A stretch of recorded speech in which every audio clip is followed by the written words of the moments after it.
det er jo sådan, altså, jeg har lavet så mange videoer, og jeg synes egentlig, på videoplanet, der har jeg ikke rigtig slået igennem endnu.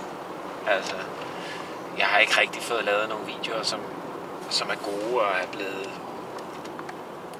spillet særlig meget. Jeg synes faktisk, den bedste video, der er lavet, det er Hun er fri-videoen, selvom den er sådan rimelig, hvad kan man sige, syret på en eller anden led. Så synes jeg, det var det bedste, bud på en god video, og derfra gik det lidt ned ad bakke måske.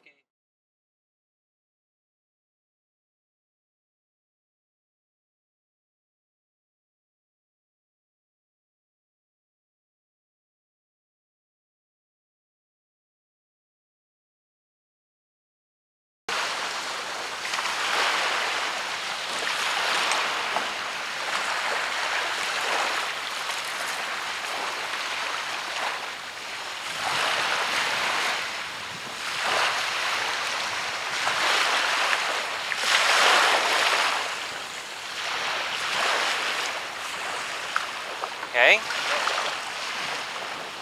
Det bliver stor kunst. Stor kunst. Jeg kan have guitaren. Nå, skal jeg ikke sidde med den, eller hvad? Jeg ser det jo ikke. Men, Nej. det er meget godt. Og hvad siger I med håret? Er det okay nu? Ja. Burde jeg have solbriller på? Det kunne man måske godt, når man er nede på en strand. Det er jo også en... Skal vi lige prøve det? Nej, men det er skide svært med de videoer der. Fordi egentlig skal det jo bare få sangen til at blomstre. Altså sangen og teksten og melodien skal blomstre i den video. Det er det eneste en video skal i mit tilfælde. Det er ikke det eneste en video skal i Beyoncés tilfælde og alle mulige andre sådan mere, hvad kan man sige, kommercielt minded artister.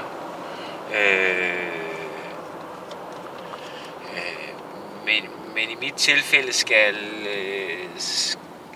teksten jo, og historien i teksten ligesom fremstå rent og klart og tydeligt, efter min mening.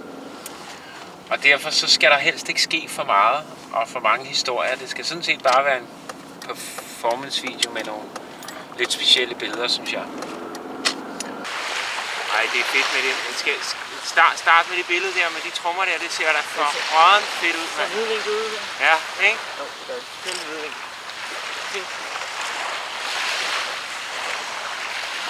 Det ser fedt ud med de trommer der. Det skal det gør på. det. Det er godt. Det ser rådent godt ud. Det er på trommer. Er det okay med solbriller? Ja, det. Ikke? Jo. Godt, vi kører. Så går nu. Vi starter. Ja, det er godt. Vil du være med i CD? Kig ud mod vandet. Op mod landevejen i en gammel BMW. Det er ligegyldigt, om du spiller forkert. Men jeg vil se det før, jeg tror det. Sagde hun, at han gjorde det. Næsten livet og næsten. Slår altid min af hesten, så spænd den hjem igen.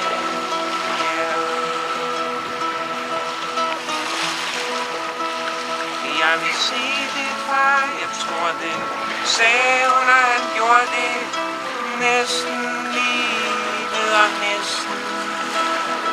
Slår altid min af hesten, så den hjem igen.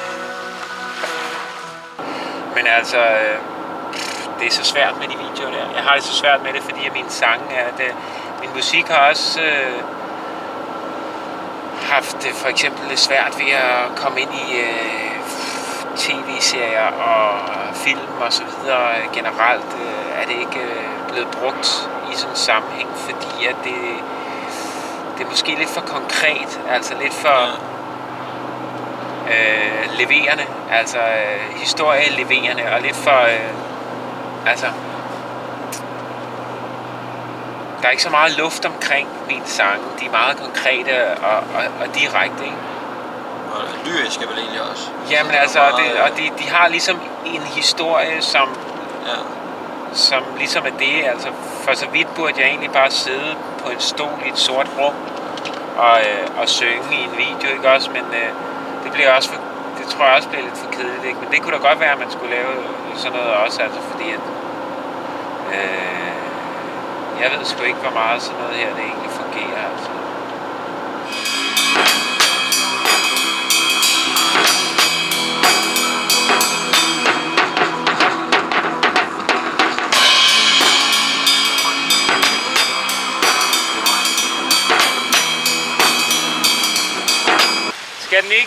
Skal jeg ikke sidde lidt højere op, så er det ikke totalt dumt ud? Jeg har en højere stol deroppe. Nede ad bakken, man kan fornemmer det ikke rigtigt. Okay. Men det ved jeg ikke. Du kan måske se det mærkeligt. Ja. Skal vi ikke lige prøve en til, hvor jeg sidder på en ordentlig stol?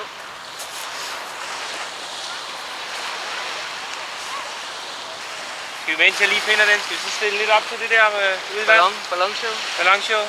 Ja, gør det. Altså, de der stikkende op af vandet, og de andre ved siden af. Ja. Og så på en eller anden led til sidst, du ligesom får lavet et eller andet, hvor vi slipper dem løs. Ja. Ikke? Jo. Så vi skal ligesom have dem her, vi skal have dem ud, 3 meter ud i vandet. Ja. Altså, de der balloner der, ikke? Ja. De ville sgu ikke rigtigt, som jeg troede. De ville ikke, som jeg troede, de ville her i formiddags, da vi pustede dem op. Det var bare sådan en kedelig gang børnefødselsdag. Ikke? Det er rigtig kedeligt. Men kunne det ikke også, er det ikke meget fedt det der med, at det bare virker så underligt, at der bare er sådan en omgang balloner i baggrunden? Tror du ikke, det kan fungere meget godt? Det ved jeg sgu ikke. Jeg står bare ned i dem, ikke? Jo. Bare få den til at snurre rigtig meget. De tager den. Ja, værsgo. Ej, noget røv, mand. Den skal ikke ligge der. Jeg kunne faktisk ikke se det. Nej, vel? Den landede, så man simpelthen ikke kunne se den. Ah! Hvor var den der våddragt der? Skal vi lige have den på? Jo, altså jeg har også nogle små sko, der kan gå. Ja, lad mig få dem. Ja. Ja. Er du klar? Ja.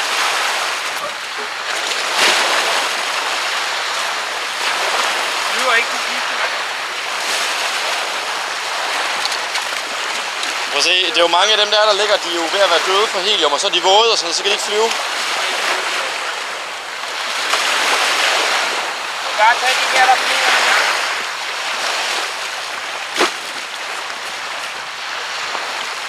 Den idé, jeg havde med de balloner, den kommer aldrig til sin ret. Og hvorfor også balloner? Så tænker jeg så, hvad var det for egentlig for en... Det tænker man, når man får sådan en eller anden kreativ idé med nogle balloner og et Magic Kingdom, jamen altså, det er jo... Der skal være en sammenhæng i det, altså. Jeg tænker, hvad fanden har jeg tænkt over også?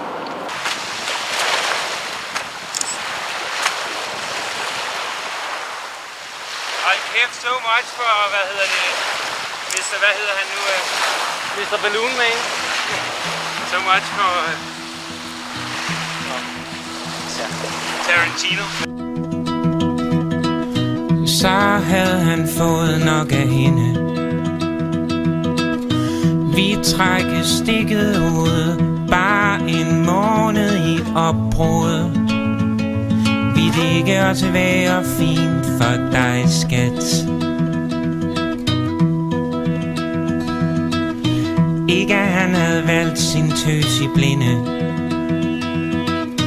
havde bare haft nok at sige til.